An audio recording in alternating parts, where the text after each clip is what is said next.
Operasyon ang naisakatuparan ng mga otoridad dahil sa pagkakahuli sa isang suspect na tinaguriang high-value individual at nasamsam mula sa kanya ang mahigit 3 milyong pisong halaga ng shabu sa Cebu City. Patrolwoman Annalyn Canoog sa report.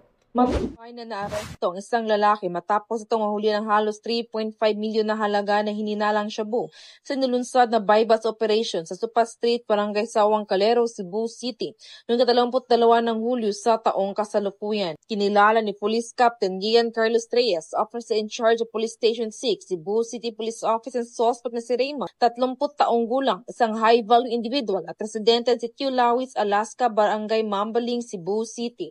Dako alas 4:25 na madaling araw na magsagawa ng bypass operation ang Station Drug Enforcement Team na kung saan naaresto ang nasabing suspect.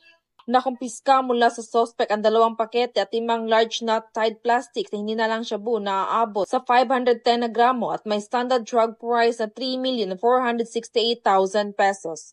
Bypass money at maroon handbag. Maharap ang suspect sa kasong paglabag sa Section 511 ng Article 2 ng RA 9165 o ang Comprehensive Dangerous Drugs Act of 2002. Ang mga kapulisan ay patuloy sa pagsusulong ng mga programa ng pamahalaan upang matuldukan ang problema sa iligal na droga upang magkaroon ng maunlad na bansa tungo sa isang bagong Pilipinas.